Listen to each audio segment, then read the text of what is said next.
सबसे पहला चीज़ जो हम लोगों ने किया कि हम लोगों ने अपनी डायमंडशिप की प्रायोरिटी को नंबर 1 प्रायोरिटी पे रखा।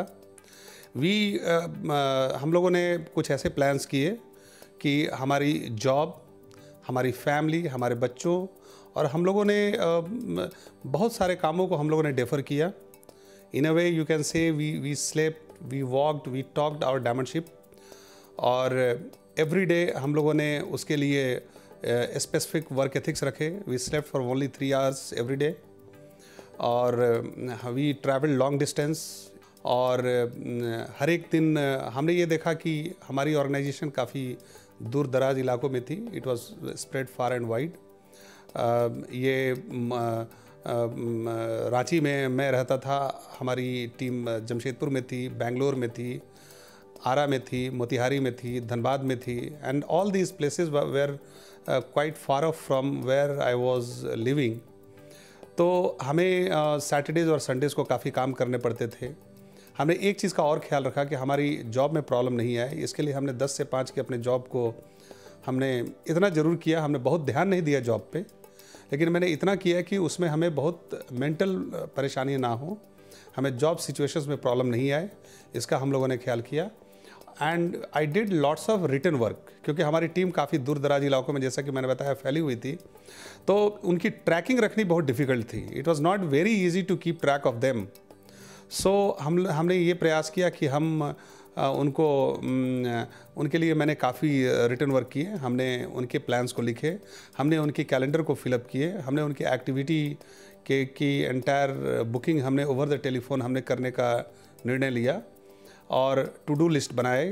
टू कॉल लिस्ट को हमने काफ़ी स्पेसिफिक किया, उसको हमने काफ़ी सीरियसली लिया और हर एक दिन हम, जैसा कि मैंने बताया कि मैं 3 घंटे है मोटा मोटी हम लोगों ने सोने का निर्णय लिया। तो सुबह हमारी 7, साढ़े 6, 7 बजे हम लोग उठ जाया करते थे और सुबह उठ के उस दिन के सारे कार्यक्रमों को हम देख लिया करते थे। We used to see those days works first. फिर सुबह में अगर कोई हमारी STP होती थी, हमारी कुछ प्रोडक्ट डेमो होती थी, हमारी कुछ प्रोडक्ट प्रमोशंस होती थी, उनको हम देख लिया करते थे। फिर हमारी जो दूर के इलाकों में हमारे जो डाउनलाइंस रहते थे उनको हम रिमाइंड करा दिया करते थे कि आज आपकी क्या वर्क है, क्या आपको करने हैं, और इसके काफ़ी अच्छे परिणाम निकले। I became really very specific और दिन में 7 से 8 बार हमने अपनी स्ट्रक्चर हमने ड्रॉ की।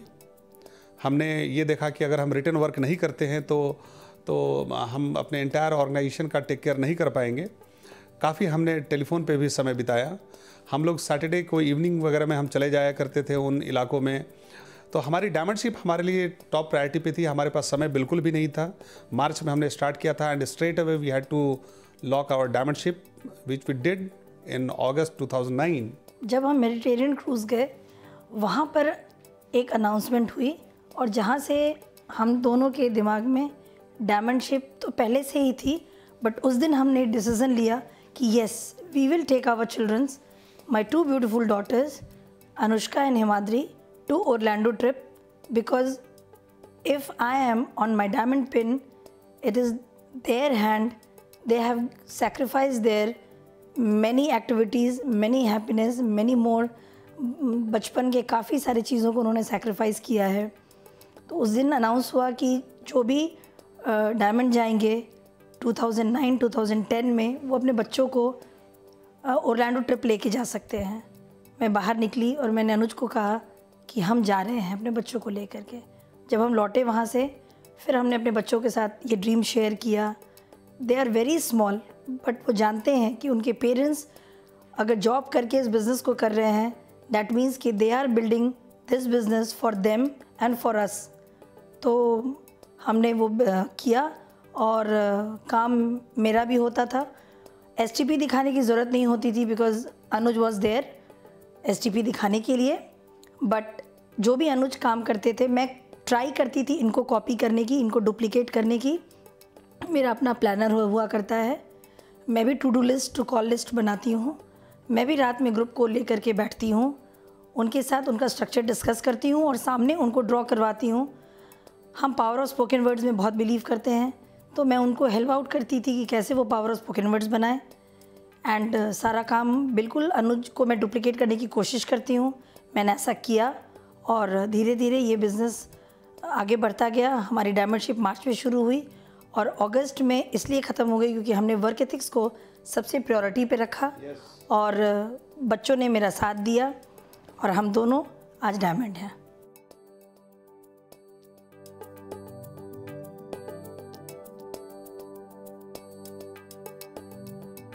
काम आप करते हैं, but you have to be guided in a proper direction and your upline, your mentor, your he is the friend, philosopher and guide for you.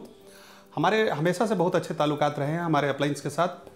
Pawan Kumar and Ranjana Maheshwari, emeralds going diamonds, then Priyambad who is also a diamond this year, then Devesh Kumar, फिर उनके ऊपर इसके Upadhyay, Avinash, Ashish Garg, Anurag and Nidhi Agarwal, इन सारे uplines के साथ हमारे हमेशा से बड़े ही अच्छे ताल्लुकात रहे हैं। लेकिन when you are targeting a pin like diamondship, you have to be on your own. आपको खुद से ये डिसीजन लेनी होगी। Nobody else is going to take a decision on your behalf. You have to be really on to it and but get it check by your upline diamond of course, जो कि आपको सही स्थिति की जानकारी देते हैं और आपको बताते हैं कि what are the things that are required to be done in your organisation. और आप अगर किसी तरीके से अपने अपलाइंस की हेल्प ले पाते हैं, बहुत अच्छी बात है। रिलेशंस हमारे हमेशा से बहुत अच्छे रहे हैं। इंटायर डायमंडशिप क्वालिफिकेशन के दौरान मैं अपने सभी अपलाइन लेडीज से कनेक्शन में थी, बट डेली मैं निधि से बात किया करती थी, मैं क्या कर रही हूँ और मुझे नेक्स्ट क्या करना है, इसकी गाइडलाइंस वो जो भी मुझे देती थी मैं एग्जैक्टली डॉट बाय डॉट उसको फॉलो करने की कोशिश करती थी। और कभी कभी दिन में दो बार 3 बार भी बातें हो जाया करती थी, बट एक बार लेट नाइट तो मैं उनको ज़रूर कॉल करके उनसे ज़रूर ये बताती थी कि मैं क्या कर रही हूँ और ये पूछती थी कि मुझे क्या करना चाहिए। और ऐसे मैं फ्रिक्वेंसी में रहती थी उनके साथ और हमने डायमंडशिप अपनी अचीव की। और अनुराग अग्रवाल से हमारी जब भी बात होती थी, वो हमेशा ही always used to speak about one golden rule about our business is that we should have sufficient numbers in any particular organisation in order for it to break comfortably. और उन्होंने हमेशा ये बताया कि अगर आपके सफिशिएंट नंबर से आपको कोई प्रॉब्लम नहीं होने जा रही है। और मैंने इसी गोल्डन रूल को पकड़ के मैं चला। हमारी बेंगलोर में हमारी बहुत बड़ी ऑर्गेनाइजेशन है। लास्ट ईयर मैं बैक टू बैक 2 महीनों में मैं 2 बार गया, because he actually wanted me to go there. उन्होंने कहा कि अगर डायमंडशिप करनी है तो आपकी 5वीं लेग की एक बहुत इंपॉर्टेंट पार्ट बेंगलोर में है। तो उन्होंने हमें एडवाइस किया और मैंने उसको फॉलो किया। आपके अपलाइंस आपके मेंटर्स होते हैं और वो आपको एडवाइस और गाइड करते हैं। फ्रीक्वेंसी की अगर हम बात करें तो पहले मैं ज़्यादा फ्रीक्वेंटली बात किया करता था, बट डायमंडशिप के दौरान में उन्होंने हमें जो गाइडलाइंस हमें दिए थे तो हम उन गाइडलाइंस में काफ़ी व्यस्त रहते थे और फ्रीक्वेंसी डायमंडशिप के दौरान में थोड़ी कम थी। लेकिन जब भी बात होती थी काफ़ी मीनिंगफुल बात होती थी और मैं अपने जो भी मैं काम किया करता था उसके बारे में मैं उनको बताया करता था। लेकिन डायमंडशिप से पहले हम लोग काफ़ी मस्ती करते थे। हम लोग फॉरेन ट्रिप्स वगैरह में जाते थे। We have very close relationship with all our uplines और एक फ्रेंड टाइप का ही एटमॉस्फेयर हम लोगों के बीच में है। एक म्यूचुअल ट्रस्ट है। हमें मालूम है कि वो हमारे फ़ायदे के लिए सोचते हैं। आपके अपलाइंस हमेशा आपके फ़ायदे के लिए सोचते हैं। Just follow them, just believe on them, and if you follow your upline in proper sense, you can achieve anything in the business.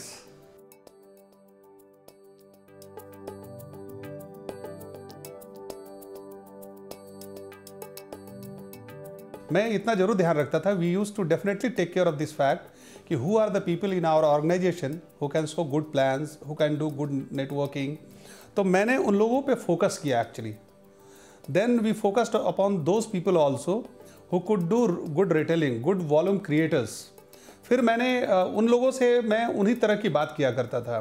I used to definitely take care of this fact that I should not teach them much. बहुत ज़्यादा मैंने सिखाने का प्रयास उनको नहीं किया। I used to let them work according to their natural abilities. और as I have already mentioned somewhere in this particular interview that when our upline diamond ने हमें एक इंडिकेशन दिया, उन्होंने हमें हमेशा से एक ही एडवाइस करी that we should work on numbers. तो हमने हमेशा सही लोगों के आने का इंतज़ार किया और वैसे ही जब लोग हमारी ऑर्गेनाइजेशन में आए तो हमने उनसे वही काम करवाए जो वो बहुत अच्छे ढंग से कर सकते थे। What we try to do, हम लोग कभी कभी ये गलती करते हैं कि हमारी ऑर्गेनाइजेशन में जो बहुत अच्छी नेटवर्किंग कर सकते हैं उनको हम बहुत ज़्यादा इंसिस्ट करते हैं कि वो वॉल्यूम क्रिएशन पे काम करें।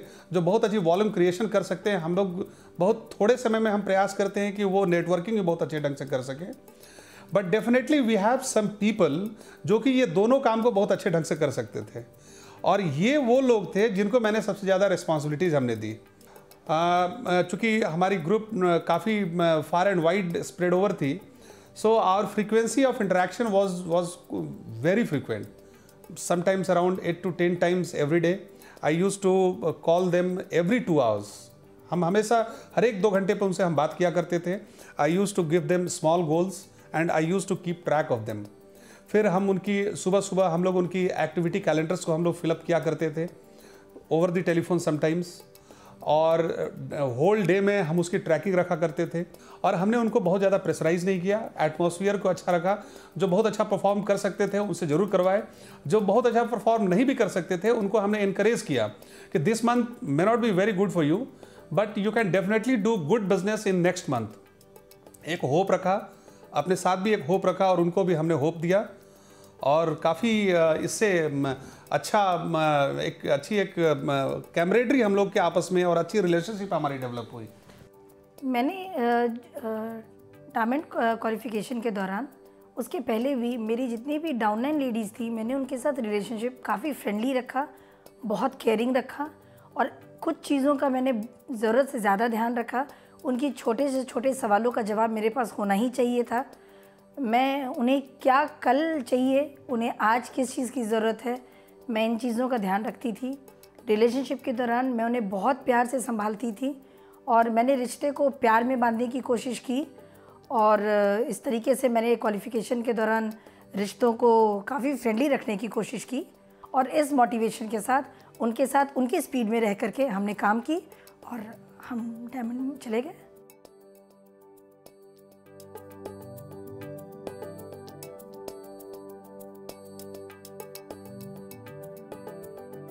हम लास्ट ईयर एमरल्ड गए 2007-2008 में, और उसी दौरान में हमने अपनी चौथी लेग को भी ब्रेक किया, और मार्च में हमारी 5वीं लेग 15% पे थी, but we are really looking for our 6th leg. छठी लेग की हमें तलाश थी। हमारे पास we had lots of legs for a very long period of time. 2005 से ही we are working on 7-8 legs, but वो एक स्पेसिफिक लेग्स हमें नहीं मिल पा रहे थी कि कौन सी हमारी छठी लेग होगी। तो लास्ट ईयर हमने जब अपने डायमंड, अनुराग अग्रवाल से हमने जब डिस्कशन किया अपनी डायमंडशिप के बारे में, तो उन्होंने कहा कि we should work on numbers. हमारी छठी लेग में नंबर्स की हमें ज़रूरत थी, 5वीं लेग में नंबर्स थे, 15% पे वो लेग थी, वो ब्रेक हो सकती थी, लेकिन हमें छठी लेग में नंबर्स की ज़रूरत थी। तो हम लोगों ने ये प्लान किया, we plan of course with discussion with our upline diamond, कि हम सितंबर 2008 में हम अपनी डायमंड क्वालिफिकेशन स्टार्ट करेंगे। लेकिन मंथ बीतते गए, हमें चूँकि काफ़ी काम बचे हुए थे हमारी 5वीं लेग में भी, चौथी लेग में भी हमें थोड़ी मेहनत करने की ज़रूरत थी। फिर हम लोगों ने ये देखा कि हम दिसंबर से स्टार्ट करेंगे। बाई दिसंबर हमारी 4 लेगें हमारी 3-3 महीने तक कंप्लीट कर चुकी थी। फरवरी तक हमारी जो 4 लेग्स जो थी, हमारी फर्स्ट 3 लेग्स में तो कोई प्रॉब्लम नहीं थी, चौथी लेग भी हमारी 4 महीने तक कंप्लीट हो चुकी थी, एंड 5वीं लेग हमारी फरवरी में ब्रेक होने वाली थी, but somehow it could not break in February, so we broke it finally in March. And as we were working on numbers, हमारी छठी लेग में भी सफिशिएंट नंबर्स हो गए थे by the time we broke it, और that is how we started our diamond qualifications in March 2009। और उसके बाद से लगातार हमारी दो लेग जिन पे मैं फाइनली वर्क कर रहा था, उसमें काफ़ी नंबर्स आते गए, and today both those legs are platinums, and we went diamonds in August 2009, and that's it, here we are as brand new diamonds in August 2009। Yes. और जब हमने एमरल्डशिप प्लान की, जब हमारी एमरल्डशिप कंप्लीट हुई, हमने तभी तय कर लिया था कि हमें आने वाले फिस्कल ईयर में अपनी डायमंडशिप ख़त्म करनी है। शुरू तो हम सितंबर में करना चाहते थे, लेकिन हमारी छठे लग में कुछ नंबर्स कम होने के कारण हम काम कर रहे थे। हमारा फोकस बिल्कुल वहीं पे था और फुकेट के ट्रिप के दौरान हमने अनुराग और निधि से पर्सनली वहाँ पर बैठ के बातें करी और उन्होंने हमें जब ओके किया कि okay you can go for it, हमने डिसाइड किया और मार्च 2009 हमने डिसाइड किया कि हम अपनी डायमंडशिप शुरू करेंगे। बट ईश्वर की मर्ज़ी हुआ क्या, 21 मार्च को अनुज अपने पापा को और मैं अपने फादर इन लॉ को हमने लूज़ किया। पापा नहीं रहे, अचानक हम जमशेदपुर में थे, मैं जमशेदपुर में थी, अनुज वॉज इन रांची और मुझे खबर मिली, मैं एक BBS में बैठी थी और मुझे अचानक खबर मिला कि अब पापा हमारे साथ नहीं हैं। हमें उसी मंथ में 10 दिन पहले ये चैलेंज आया कि हमें पापा के लास्ट जो भी उनके लिए जो भी हम पूजा कर सकते थे उसके लिए हमें आरा जाना था और अनुज रांची से निकल गए। मैं अपने दोनों डॉटर्स के साथ मैं यहाँ से रात में टैक्सी लेकर के मैं आरा गई। 12 आवर्स का जर्नी तय करके अनुज वॉज देयर। हमने 2-3 दिन जो भी परिवार के जो भी पूजा का काम था वो ख़त्म किया, बट हमने अपने फोकस को कभी हिलने नहीं दिया। और आरा से पटना एवरी डे हम 2 घंटा 2.5 घंटा सफ़र तय करके आते थे। पटना में उस छठे लेक पर काम करते थे, जो भी काम होता था करके हम शाम में वापस आरा 2-2.5 घंटा सफ़र करके जाते थे। और every day we use to come for last 9 days. हम एवरी डे आते थे और जाते थे, घर का भी काम संभालते थे क्योंकि मुझे वो भी करना था, मुझे वो फ़र्ज़ भी पूरा करना था। एंड थैंक गॉड पापा ब्लेस्ड अस और वही कहते थे कि अनुज तुम्हें डायमंड जाना है, और मुझे डायमंड जाना था क्योंकि उसी महीने में हम शुरू कर सकते थे अपनी डायमंडशिप। हमने शुरू करी और अगस्त 2009 में thank god with blessings of our elders and downlines के हेल्प से अपने काम को इंटैक्ट करते हुए जो भी अनुज मुझे बताते थे वो काम मैं करते हुए हमने अपनी डायमंडशिप ख़त्म की।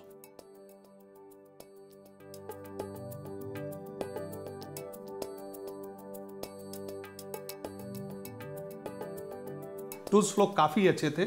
We have always use tools extensively. लेकिन हमारी जो 5th और 6th लेग थी उसमें टूल्स के कल्चर को हमें डेवलप करनी थी। और मैं चूंकि हमारी वो लेग्स काफ़ी दूर दराज के इलाकों में थी, तो मैंने टूल्स का बहुत ही पॉजिटिव इस्तेमाल करा। हमारी जो BBSs हुआ करती थी, अगर मैं बहुत जगह नहीं भी जा पाया करता था, I use to promote it like anything, और I use to join my team in all the BBSs during this particular period.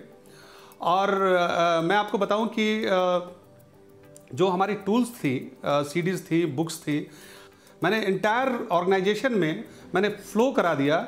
जब लोगों ने ये देखा कि लीडर्स इतने ज़्यादा टूल्स को भेज रहे हैं, gradually they could understand the importance of the tools. In tools के इम्पॉर्टेंस को बीइंग लीडर्स आप ही को एहसास करानी पड़ती है। आपकी जो ऑर्गेनाइजेशन में जो नए लोग आते हैं उन्हें एहसास नहीं होता है कि what is the importance of this tools. तो इनिशियली उनके इंटरेस्ट को आपको डेवलप कराना होता है। You have two point two them specifically. और दूसरी सबसे इंपॉर्टेंट बात यह है कि हमारी ये जो टूल्स है ये डाइवर्स बैकग्राउंड से जो लोग आते हैं उनके द्वारा ये प्रिपेयर की हुई रहती है। आपकी ऑर्गेनाइजेशन में हो सकता है कि कोई डॉक्टर आए तो आप उन्हें डॉक्टर्स के CD दे सकते हैं। आपकी ऑर्गेनाइजेशन में कुछ कम पढ़े लिखे लोग आए, आप उनको कम पढ़े लिखे लोगों के भी टूल्स को दे सकते हैं। आपकी ऑर्गेनाइजेशन में कोई आदमी बहुत ही हाईली एजुकेटेड हो सकता है, आप उन्हें नोबेल प्राइज नॉमिनेटेड जो हमारे जो डिस्ट्रीब्यूटर्स हैं, आप उनके बारे में उनकी टूल्स को आप दे सकते हैं। हमारी ऑर्गेनाइजेशन में बैंकर्स के टूल्स काफ़ी चले। तो आप जो डाइवर्स बैकग्राउंड से जो लीडर्स हैं और उन्होंने जो बातों को कही है उनको आप अपने ऑर्गेनाइजेशन में फ्लो करा सकते हैं। आप उनको वैसे लोगों के साथ कोरिलेट करवा सकते हैं by using those tools. I will tell you one thing that we are not perfect couple, but I can tell you one more thing that we are a product of system. जब पटना से हम इधर Jamshedpur job के transfer की वजह से आए थे, that time we were on 12%. हमने अपने अपलाइन की हाथ को छोड़ के एक अनजाने दुनिया में एक अनजाने जगह पर आए थे। If Britt world wide system would not have been with us, हमारे लिए बिजनेस करना बहुत टफ रहता। जॉब करते हुए संडे ओपन ब्रांच होने के कारण भी मुझे याद नहीं है कि मैंने कभी भी ब्रिट ओपन या बीबीएस एक भी छोड़ी हो। और यही डिसिप्लिन जो हमने अपने अंदर रखी ये काफ़ी काम आई। और डायमंडशिप के दौरान मैं कोशिश करती थी कि हर लीडर से अलग अलग लिस्टिंग करवाऊं कि उनके कितने नंबर्स ब्रिट में आ रहे हैं, किस तरीके से वो बीबीएस प्रमोट कर रहे हैं। और मैं कोशिश करती थी कि टाइम निकाल के भी फ़ोन कॉल पे बैठूं और मैं डीप डाउन जा कर के बीबीएस के लीडर्स को प्रमोट करूं ताकि ज़्यादा से ज़्यादा नंबर्स बीबीएस में आए। वो भी मैं रिटन नेम लिखवा करके लिस्टिंग करवा के करती थी। और ऐसा करने से मैं ट्रैक रख पाती थी कि ब्रिट ओपन और बीबीएस में मेरे कितने नंबर्स आ रहे हैं। बाहर के लोगों को भी मैं यहीं बैठ के फ़ोन कॉल पे प्रमोट किया करती थी। और फिर डायमंडशिप के दौरान ही नहीं, पहले भी हमारी अनुज की वजह से, because he is a very discipline man, इनकी वजह से पहले से भी हमें रिटर्न वर्क करने की काफ़ी आदत है। और हम जैसे रात में कॉफ़ी के लिए बैठते थे उसी तरीके से मैंने मंथ में 2 दिन डिक्लेयर किया हुआ था कि उस दिन हम एसओपी और बी बॉम के लिए बुक ऑफ द मंथ के लिए बुकिंग डे डालेंगे। और उस दिन मैं कुछ अच्छा स्नैक्स रखती थी अपने यहाँ, और सारे ग्रुप के लोग अपने नए लोगों को, नए डिस्ट्रीब्यूटर्स को हमारे घर लेकर के आया करते थे। और मेरे पास एसओपी और बुक ऑफ द मंथ की फॉर्म हुआ करती थी, हम लोग उसको मैं खुद फिलअप कराती थी, अनुज फिलअप कराते थे। और उनसे पैसे या ड्राफ्ट जो भी है मैं खुद कलेक्ट करके I used to make it a point कि एज सुन एज पॉसिबल उनकी एसओपी और बुक ऑफ द मंथ की बुकिंग हो जाए, जिसकी वजह से उनके घर नेक्स्ट मंथ से ही एसओपी और बुक ऑफ द मंथ की किताबें जाने लगे और वो tape and CD and books पर हो जाए।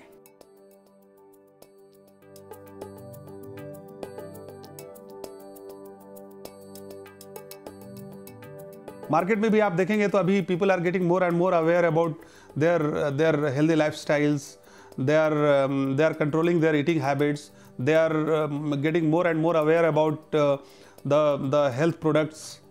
So this is what the trend says, and this is what happened with our organization also. But one thing I would definitely like to tell here is that our personal care and home care segment is our fundamental segment. ये हमारे fundamental segment है। और जिस भी घर में business seriously अगर enter कराने की बात होती है, we always talk about these products, because अगर उसके घर में home care and personal care की प्रोडक्ट्स रेगुलर बेसिस पे यूज नहीं हो रही है, it's very difficult for them to concentrate there, it's very difficult for them to take this business to a different level all together.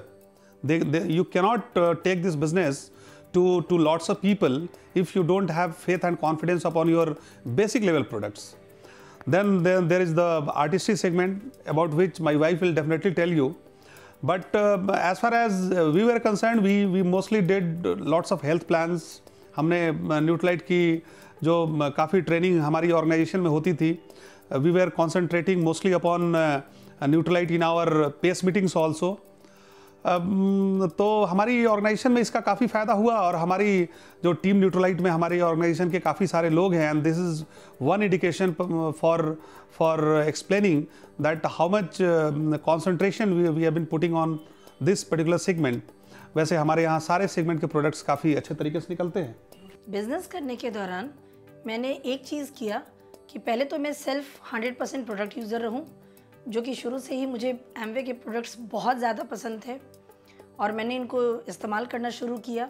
फिर मेरी दूसरी कोशिश ये रहती थी कि जब इनको मैं लोगों को बताने जाऊँ, इनकी जानकारी देने जाऊँ, तो मेरा अपना सेल्फ बना हुआ कुछ क्वेश्चनेयर था जिसको मैं अपने दिमाग में रख के लोगों तक जाती थी, अप्रोच करती थी, फ्रेंड सर्कल में, सोसाइटी में, अपने ऑफिस के कुलीग्स के साथ। और मैं उन क्वेश्चनेयर को आर्टिस्ट्री और न्यूट्रालाइट के साथ साथ होम केयर और पर्सनल केयर में भी मैंने बांटा हुआ था, और उसको हैंडल करने से मुझे काफ़ी सारे जानकारियाँ मिलती थी, और फिर जो ज़रूरत होती थी उन्हीं प्रोडक्ट को मैं उनको दे के आती थी।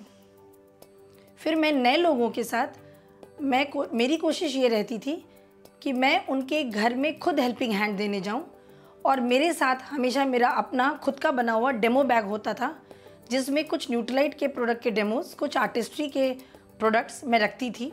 और मेरी कोशिश सबसे ज़्यादा ये रहती थी कि न्यूट्रालाइट के प्रोडक्ट का मैं डेमो दिखाऊं, लेकिन आर्टिस्ट्री के प्रोडक्ट को जब भी मैं बताया करती थी तो मैं इस फंडा पे ज़रूर बिलीव करती हूँ, प्रिंसिपल पे, कि आर्टिस्ट्री के प्रोडक्ट टच एंड फील पर लेडीज़ ज़्यादा मूव करती हैं। तो मैं स्क्रब अपने साथ रखती थी, और जो भी आर्टिस्ट्री के प्रोडक्ट हैं उनको मैं इस्तेमाल करने के लिए अपने यूज़ के प्रोडक्ट को मैं लेके जाती थी और मैं उनको देती थी। मैं कहती थी कि आप इसको ट्राई कीजिए। जब वो पॉलिशिंग स्क्रब लगाते थे, उसका रिज़ल्ट देखते थे, तो मुझे ऑर्डर्स मिलते थे और यही चीज़ मैं अपने ग्रुप में डुप्लिकेट कराती थी, यही मैं उन लोगों को बताती थी।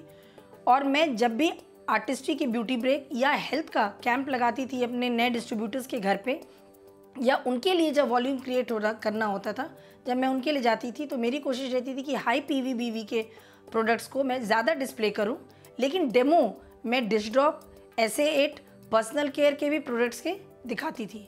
और मैं एक बार चीज़ बताना चाहूँगी, as you all know that my in laws place is in Arrah, और आरा में हरियालियाँ बहुत हैं, खेती बहुत होती है।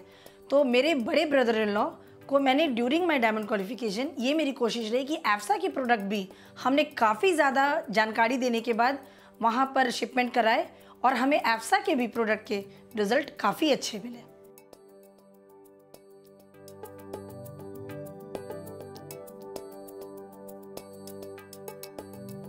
See, when you are targeting a pin like diamond shape, you have to have proper planning for it. और जैसा कि हमने बताया कि हमारी 5th और 6th लेग में हमें काफ़ी काम करने पड़े थे, तो हमने डेफिनेटली हमने अपने जो 5th और 6th लेग के हमारे जो लोग थे उनके लिए हमने रोल्स ईयर मार्क किए हुए थे और हमने उनके लिए कुछ स्पेसिफिक रोल्स हमने दिए थे। जैसे आप देखेंगे जब भी इस बिज़नेस में कि there will be some people in your team जो कि who will be very good in networking, whereas still others some of them will be very good at promoting the products. तो हमने उसमें कोई ये नहीं किया कि जो बहुत अच्छा नेटवर्किंग कर सकते हैं मैंने उनको नेटवर्किंग करने दिया, जो बहुत अच्छी प्रोडक्ट प्रमोशन कर सकते थे हमने उनको प्रोडक्ट प्रमोशन ही करने दिया। ये गलती हमें नहीं करनी है, बिकॉज जब आपके पास टाइम की कमी हो you have to be really focused about it. और मैंने नंबर्स बढ़ाने का काम उन लोगों को दिया जो नेटवर्किंग अच्छा कर सकते थे। आपकी जब भी कोई भी ऑर्गेनाइजेशन होती है उसमें से कुछ लोग बाकी लोगों की अपेक्षा ज़्यादा कमिटेड होते हैं, आप उनसे कुछ भी काम चाहो तो करवा सकते हो। तो मैंने कुछ लोगों को, जैसा कि मैंने बताया कि जो अच्छी प्रोडक्ट की प्रमोशन कर सकते थे, मैंने उनको स्पेसिफिक टारगेट्स दिए। हमारी टीम में ऐसे ऐसे भी लोग थे जो कि इस हमारी क्वालिफिकेशन से पहले वो 100 PV किसी तरीके से करते थे, but during this qualification period they could do around 500, 600, 700 and sometimes even 1000 PVs also. Personal PVs I am talking about. So in a way आप ये भी कर सकते हैं कि if you are having positive expectations about your team, you can have miraculous results. Always have positive expectations in your team. Give them a specific targets, give them a specific goals and just follow them. उनकी trekking हम लोगों ने रखी. We always kept track of them. हमने phone calls की frequency को बढ़ाई, हमने उनकी डेली प्लानर्स हमने बुक की, हमने उनसे रेगुलर बेसिस पे अपनी इंटरेक्शन और अपनी एडवाइजेज हम देते रहे। शाम में उनकी एक्टिविटीज़ के बारे में हमने पता लगाई और मैंने इनके लिए भी कुछ स्पेसिफिक रोल्स दिए थे। यस, शुरू से ही अनुज ने मुझे मेरे रोल बता दिए थे क्लियरली, और डायमंड शिप के दौरान वो सारे काम जो मैं पहले से किया करती थी वो काम आ गए, काफ़ी काम आए। लाइक शुरू से ही मैं खुद का मेरा प्लानर होता था, मैं प्लानिंग जो भी करती थी अपने ग्रुप के लिए वो बढ़ती थी उसको, मैं अपना टू डू लिस्ट बनाया करती थी, मुझे कल किसको कॉल करना है टू कॉल लिस्ट में मैं लिखती थी। और डायमंड शिप के दौरान इन कामों को मैंने ट्वाइस करना शुरू किया। एक दिन में मैं 2 लिस्ट बनाती थी, एक सुबह के समय में कॉल लिस्ट और एक शाम के समय का कॉल लिस्ट। सुबह में मुझे कहाँ विजिट करना है और शाम में किस ग्रुप के साथ बैठना है, ये मैं 2 लिस्ट बनाया करती थी और मैं उसको एग्जैक्टली फॉलो किया करती थी। फिर मैं प्रोडक्ट प्रमोशंस के लिए निकला करती थी और मैं जो करती थी वही मैं ग्रुप में भी लेडीज़ लोगों को बताती थी कि ये आप कीजिए।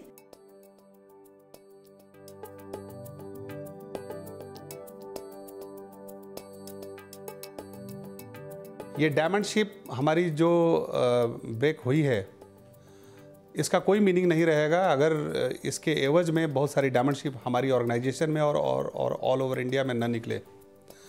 जब हम लोग अपनी डायमंड शिप को ट्रैक कर रहे थे तब हमें ये अंदाज़ा नहीं था कि हम कितने बड़ी चीज़ को ट्रैक कर रहे थे, लेकिन आज हम देख सकते हैं कि वही शब्द जो हमारे डायमंड शिप से पहले निकलते थे उन सारे शब्दों के मायने बदल गए हैं।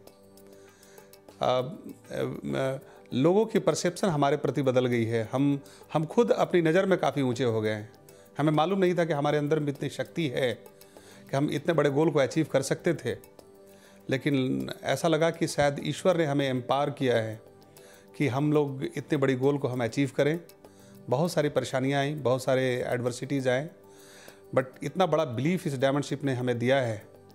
we always believed in our prowesses, but this is really tremendous achievement, which it has even surprised us also.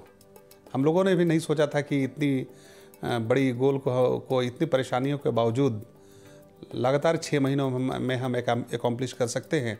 Last year ही हमने अपनी एमराल्डशिप कंप्लीट की थी, मार्च में हमने कंप्लीट की थी, और इस मार्च में हमने अपनी डायमंडशिप को स्टार्ट किया। और I would really like to advise you that pay any price to achieve your diamondship. Diamondship is one pin that gives you credibility, that gives you belief, that gives you the kind of image that no other thing in the entire world gives you. आज हमारी society में, हमारे समाज में सबसे बड़ा बदलाव हमारे बच्चों के सोच में आई है, हमारी सोच में आई है। हम फ्यूचर को जिस ढंग से देखते थे वो हमारी पूरी तरीके से बदल चुकी है, और हमारी एंटायर ऑर्गेनाइजेशन में नए पिन्स की भरमार हो चुकी है। बहुत बड़ा इफेक्ट, बहुत बड़ी परिवर्तन हमारी इस डायमंडशिप ने लाई है, और हमारी एंटायर मेहनत व्यर्थ हो जाएगी अगर हम बहुत सारे पिन्स को नहीं निकालेंगे अपनी ऑर्गेनाइजेशन में। The process has already started and we can see lots of new pins coming up in my organization and in my Crosslinks organization also in these areas and in all over India. क्या वो कहते हैं ना कि जब इतिहास बन रहा होता है तो इतिहास बनाने वाले को ही मालूम होता है, उसके अलावा किसी को भी नहीं मालूम होता है। जब हमने अपनी डायमंडशिप की शुरुआत की थी उस समय हम शुरुआत तो कर लिया था हमने, बट एंजॉय कर रहे थे। मंजिल पर, डायमंडशिप की मंजिल पे पहुंचना संतोषजनक है, बहुत एंजॉय कर रहे हैं लाइफ। बट मैं आपको एक बात बताना चाहूँगी कि डेस्टिनी पे पहुंचना बहुत अच्छा लगा, but I really enjoyed the whole journey of qualification of diamondship. Colours से भरे हुए थे, बहुत सारे अप्स एंड डाउन्स हमने देखे, एंड वी रियली हमने लाइफ से काफ़ी लेसन सीखा, और अब हम बहुत एंजॉय कर रहे हैं। लॉट्स ऑफ लेजरली टाइम हमारे पास है। मैंने बहुत सालों के बाद अनुज के परमिशन से एक मूवी देखी और काम बहुत किया। बच्चे अब एंजॉय कर रहे हैं क्योंकि मैं फुल टाइम उनके साथ अब रह रही हूँ। हम बहुत जगह घूमने जा रहे हैं और बहुत सारी शॉपिंग्स की है हमने। और जहाँ तक हमारी डायमंडशिप से निकलने के बाद की बात है, ग्रुप में बहुत न्यू पिन्स आ रहे, people are really excited, they are really motivated. वो हमारे जैसा बनना चाहते हैं। नाउ दे वांट टू से कि मैं प्रतिमा जैसा बनना चाहता हूँ, मैं पिंकी दीदी जैसा बनना चाहता हूँ, मैं दीदी की जैसा बनना चाहती हूँ। तो ये सुन के अच्छा लगता है that people wants to follow us, follow our work ethics and our lifestyle. We are really enjoying. But मैं आपको बस इतना बताना चाहूँगी that we haven't stopped here. Diamondship के बाद हम बहुत एंजॉय कर रहे हैं, but still our work ethics are the same.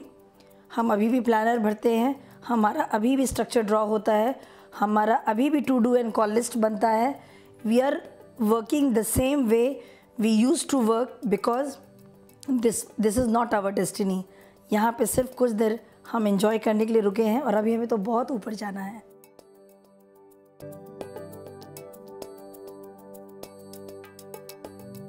हमारे पास टाइम की बहुत ही तंगी हुआ करती थी, because 10 to 5, 10 to 6 you can say we had to be in the bank. और हमने एक चीज़ ज़रूर देखी थी कि इस दौरान में हमें जॉब सिचुएशन से हमें कोई बहुत परेशानी नहीं आने पड़े, क्योंकि मैं पहले भी बता चुका हूँ इस इंटरव्यू के दौरान में कि अपनी एमराल्डशिप हमें कंप्लीट करने के बाद हमें कुछ भी वक्त नहीं मिला इस बात को डिसाइड करने के लिए कि हम अपनी जॉब को कब क्विट करें, और इसी बीच में हमने लिया। तो हमारे पास समय की बहुत ही तंगी हुआ करती थी, हमारे पास बहुत समय नहीं हुआ करता था। सुबह में 2 घंटे 2.5 घंटे हमारे पास हुआ करते थे, और इवनिंग टाइम में हमारे पास समय हुआ करती थी। तो हमने ये डिसीजन लिया था कि सुबह में कुछ काम हम कर लिया करेंगे। सुबह में उठ के हम सेल्फ टॉक कर लिया करते थे, फिर कुछ प्लान शोज़ वगैरह होते थे उनको मैं देख लिया करता था। There was some phone calls in the morning, then I use to leave for my bank में I use to remain till around 6 o'clock in the evening. Then I used to come back. and then I had some plans which were pre-planned. I used to go to show some plans, 2-3 plans in the evenings. Definitely during the Diamond Ship period, हमारी work ethics पहले की अपेक्षा थोड़ी ज़्यादा थी, because of at least 2 reasons. Number 1, we were targeting 2 legs at a time, and number 2, we were going to complete our Diamond Ship straight away in 6 months. So it definitely demanded some extra work. Or after 10 o'clock, I used to do some phone calls because I had legs spread all over the state, Bihar, Jharkhand, Bangalore, then Bombay, Delhi, and all these places. तो हमें काफ़ी phone call से लोगों से काफ़ी touch में रहनी पड़ती थी, और हमने एक स्मार्ट वर्क किया था इस दौरान में. I use to do lots of return work. Return work करने का एक फ़ायदा ये हुआ कि I could always keep my entire organisation in my control, which was not very easy to have because of the paucity of time. Time की कमी थी, and it was not possible for me to go to all these places because हमें अपनी job को भी सही ढंग से हमें चलाने थे. एंड सबसे सरप्राइजिंग बात तो ये है कि इस दौरान में हमें बैंक से 2 अवार्ड्स भी मिले, यू नो.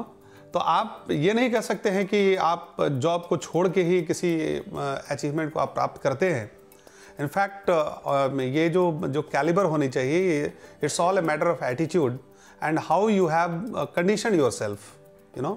आपने कैसी हैबिट्स आपने डेवलप की है, how much you understand the success principles, how much focused you are. Even when we were in bank, my mind used to be on my calculations only. I used to make some phone calls during my office hours also. जब मैं खाली रहा करता था, मैं वहाँ से भी कुछ फ़ोन कॉल्स मैं कर लिया करता था. And in a way you can say smart work coupled with hard work, smart work coupled with hard work, and that created the way for me. Diamond जाने का डिसीज़न ये मेरा और अनुज का डिसीज़न था. बच्चे भी हमारे डिसीज़न में साथ थे, वो भी हमारी डायमंड शिप चाहते थे. बट मैं एक चीज़ें बिलीव कर रही थी कि हमारी डायमंड शिप के कारण हमारे डाउनलाइंस में और हमारे बच्चों में या मेरे घर के एक जॉविल माहौल में, एटमॉस्फेयर में कोई टेंशन वाला माहौल नहीं आना चाहिए. Because this decision was mine and Anuj का. तो मैंने कुछ बातों का ध्यान रखा.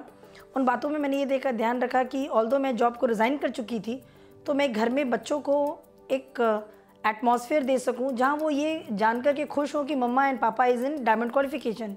तो मैं उनके पसंद का खाना, लंच और डिनर प्रिपेयर करवाती थी, क्योंकि मेरे आफ्टरनून काफ़ी बिजी हुआ करते थे. सुबह में मैं जब ये डिसीजन ले लेती थी तो मैं डेली कॉलिंग लिस्ट पर बैठती थी, और जो भी फर्स्ट आवर का जो भी मेरा कॉलिंग होता था मैं वो करके फिर घर के काम को समेट के फिर मैं एमवे ऑफिस जाती थी. एमवे ऑफिस जा कर के मेरा ये कोशिश रहता था कि बच्चों के आने से पहले मैं आ जाऊं, और मैं सेकेंड हाफ में ज़्यादातर लेडीज़ लोग के साथ बैठना, मिलना, ब्यूटी ब्रेक्स डालना, हेल्थ प्लान डिस्कस करना, ये काम किया करती थी. शाम को मैं मोस्टली फ्री रहा करती थी.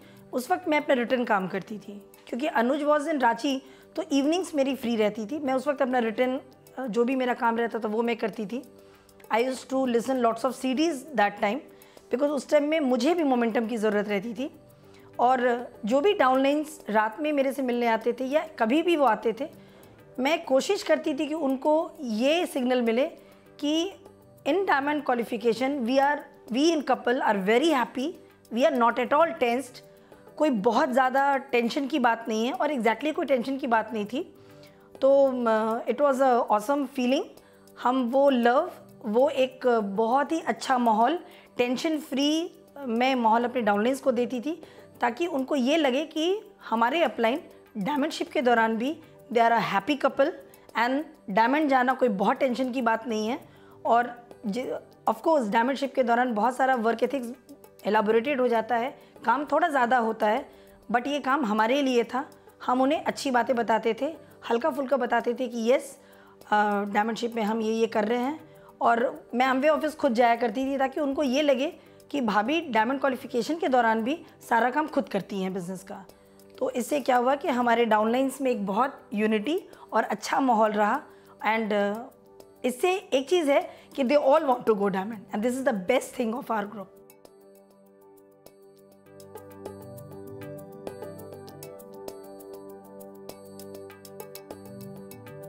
I just carried the momentum to my diamond ship.